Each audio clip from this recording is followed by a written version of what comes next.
The night air outside Jerusalem was cool and still, the kind of stillness that settles after long days of noise. Even the distant sounds of the city seemed hushed. Footsteps moved quickly through narrow stone streets. Sand shifted beneath hurried sandals. A robe brushed against rough walls as its wearer turned corners sharply. They belonged to Judas Iscariot. His breathing was uneven, not from running, from tension, his mind restless. Thoughts collided. Doubts tried to speak, but the decision had already taken root. He did not turn back. He reached the courtyard of the chief priests. Torches burned along the walls. Shadows stretched across their robes as they waited for him. The flames swayed slightly, lighting their faces from below, making their expressions look colder than they were. They did not greet him warmly. They did not ask questions. They did not pretend surprise. They already knew why he came. Judas spoke quietly. His voice stayed low, careful, controlled. He told them he could lead them to Jesus Christ, away from the crowds, away from the people who loved him, away from the noise that usually surrounded him. The priests listened without interruption. Coins clinked. A small bag was brought forward. A hand opened it. Silver pieces were counted into his hands, one after another, measured, deliberate, certain, 30, cold, heavy, final. In that moment, a price was placed on the life of Jesus Christ, and the plan was set. Outside the city, past the walls, beyond the noise, lay the Garden of Gethsemane. The olive trees stood silent. The ground was cool beneath sandaled feet. Jesus stopped walking. The disciples sensed something was different. His voice was softer now, slower, weighted with something they couldn't explain. He told them to wait. Then he stepped away alone. The night wrapped around him. The silence deepened. The weight of what was coming pressed against his soul with crushing force. He knelt, then lowered himself to the ground. He prayed, not quickly, not calmly, but with the urgency of someone standing at the edge of suffering. He asked if there was another way, if this suffering could pass. But even as the words left his lips, surrender followed. Not his will, God's will. When he returned to the disciples, they were asleep, not because they didn't care, because they didn't understand. He woke them gently, asked them to stay awake, then went back to pray again. The night continued. Then, light appeared between the trees. Moving lights, torches. Voices broke the silence. Low at first, then louder. Armor clinked. Boots pressed into soil. Branches snapped under hurried steps. A crowd entered the garden, carrying weapons and torches. Light flickered across tree trunks and flashed across metal blades. Shadows jumped wildly with every movement of flame. At the front walked Judas. His pace slowed as he approached. He stepped closer to Jesus. For a brief second, he hesitated. His eyes met the face he knew so well. The teacher he had followed, the man who had trusted him. Then he leaned forward and kissed him. That was the signal. Hands grabbed Jesus immediately. Rough grips, tight ropes, no hosetaschen. Soldiers surrounded him from every side, closing in quickly so there would be no escape. The disciples panicked. One reached for a sword and swung wildly, striking a servant. Chaos burst open in the quiet garden. Shouts filled the air. Feet shifted. Torches shook. But Jesus stopped it. No resistance. No fight. His voice cut through the confusion with calm authority. He healed the injured man. The wounded servant stepped back in shock, touching the place where pain had been only seconds before. Then Jesus lowered his hands. Then he allowed himself to be taken. The disciples ran. Sand scattered beneath their feet. Branches brushed their shoulders. Fear drove them into the darkness. Every one of them.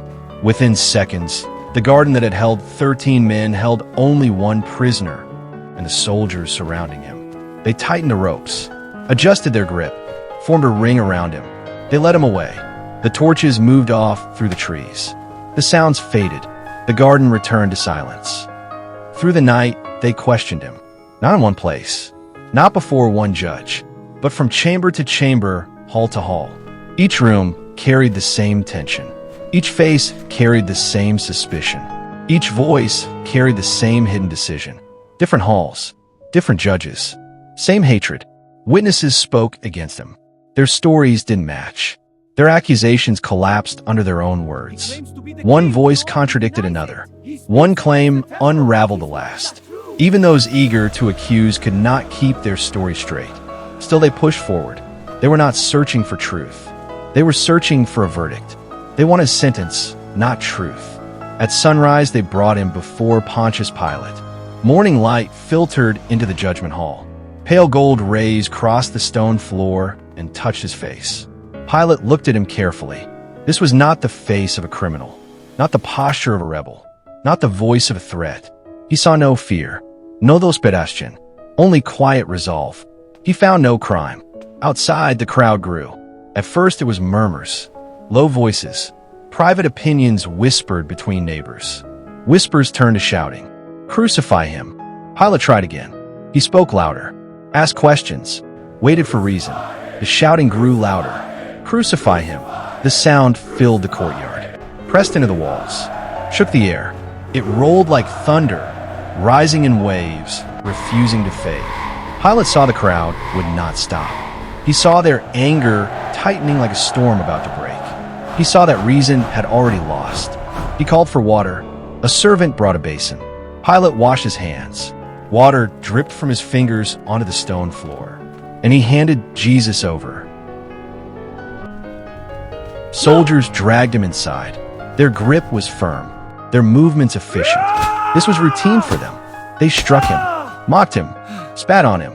Their voices overlapped. Cruel jokes, sharp laughter, harsh commands. They placed a robe over his shoulders like a joke, a faded cloth meant to imitate royalty. They pressed a crown made of thorns onto his head. The thorns bent, then dug in. They pretended to bow before him, their sarcasm louder than their voices. They laughed. Their laughter echoed against the stone walls. It bounced through the chamber and came back again, filling the space so there was no silence left. Jesus did not shout, did not curse, did not fight. He endured it, not because he lacked power, but because he chose restraint. When they finished, they tore the robe off and placed a heavy wooden beam across his shoulders. The cross. Its weight settled instantly, rough wood against wounded skin, splinters pressing into his back. They pushed him forward into the street. Morning had fully come now. The city was awake. Doors stood open. People stepped outside. Word had already spread. People lined the road. Some stared silently. Some cried openly. Some mocked loudly. Faces blurred together as he walked. Curious faces, angry faces, broken-hearted faces. The entire city seemed to be watching. Step by step he walked. The wood pressed down on his back. The road stretched ahead. Dust clung to his feet. Each step cost effort. Each breath came heavier than the last. He stumbled. The beam shifted. The crowd gasped. Soldiers shouted. They forced him up. He walked again. Through the city. Through the noise. Through the watching crowd. The streets slowly thinned. Houses gave way to open ground. The noise changed from city sounds to wind and voices, until they reached the hill called Golgotha. They laid the cross on the ground. Dust lifted as it struck the earth. The wood thudded heavily. They stretched his arms across it. One soldier held him down. Another positioned the iron. The hammer rose. For a moment, everything seemed to pause. Then it fell. The sound carried across the hill. A sharp, ringing strike that echoed farther than it should have. Some of the crowd turned their faces away. Others leaned closer. They lifted the cross upright and fixed it into place. The beam dropped into its socket with a dull thud, jolting the body upon it.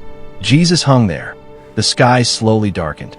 Clouds gathered where there had been light. The air grew heavier. Time passed. Voices below continued, mocking, laughing, shouting. A soldier stepped forward. With a sharp motion, a spear pierced his side. Blood and water flowed. Jesus gasped, the pain sharp, yet his eyes stayed calm. On either side, two men hung on crosses. One mocked him, "Save yourself. Save us too." The other shook his head, fear and regret in his eyes.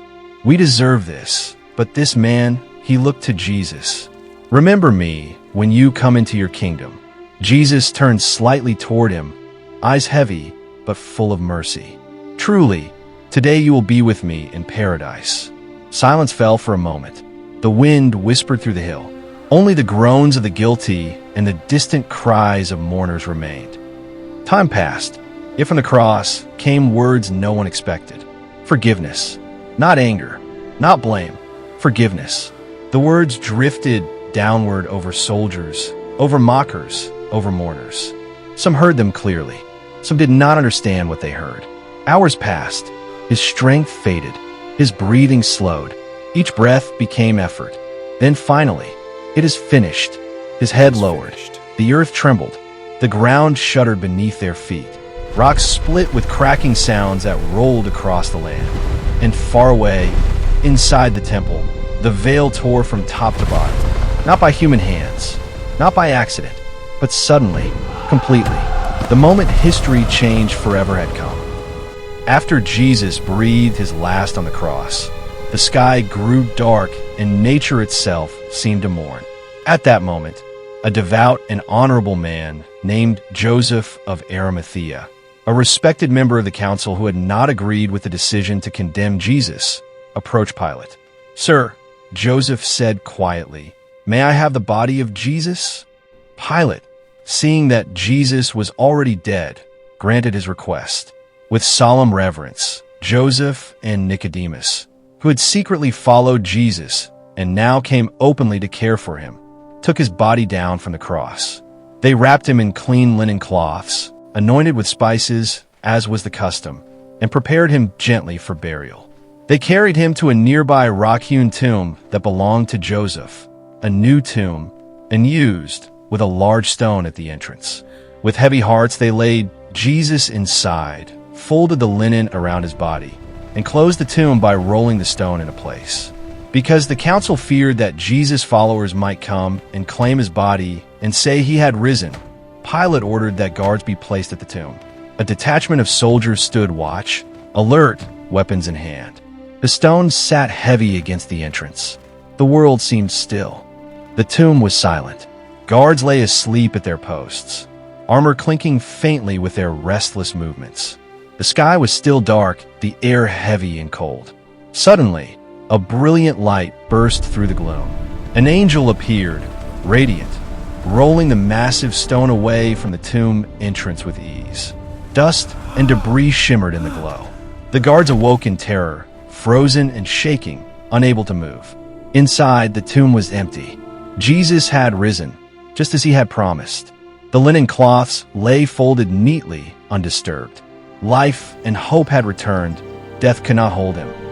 Before dawn on the third day, while it was still dark, several women who had been faithful to Jesus walked toward the tomb, carrying spices to complete his burial rites. Among them was Mary Magdalene. But when they arrived, the earth seemed different. The stone had been moved, not rolled aside by human hands, but lifted away. The tomb was open. Mary stood frozen, heart pounding. Then two radiant figures appeared beside the entrance, angels in shining garments. "Why do you seek the living among the dead?" one said. "He is not here. He has risen, just as he said." Mary's breath caught.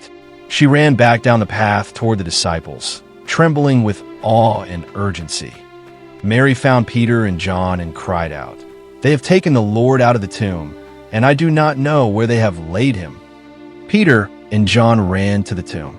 John arrived first, peering in. Then Peter entered and saw the linen cloths lying where Jesus' body had been. John, seeing the empty cloths, believed. They stood in stunned silence. Mary Magdalene lingered at the tomb, weeping. Suddenly, she looked up and saw a man standing there. Anguished, she thought he was the gardener. "Woman, why are you weeping?" He spoke her name. "Mary," he said. Instantly her sorrow became recognition. "Rabboni," she cried. She reached for him. Jesus said, "Do not hold on to me, for I have not yet ascended to the Father. But go and tell my brothers that I am ascending to my Father and your Father, to my God and your God." That evening, in a locked room where the disciples had gathered in fear, Jesus suddenly stood among them. "Peace be with you," he said. They gasped and trembled, thinking they saw a ghost. But Jesus showed them his hands and his side. They saw the marks, not in horror, but in awe, and recognized him.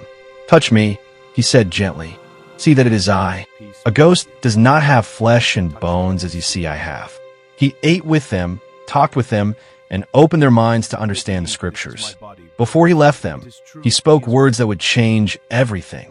"And behold, I am with you always, even to the end of the age." He promised them the coming of the Holy Spirit, who would empower them to be his witnesses in Jerusalem, Judea, Samaria, and to the ends of the earth.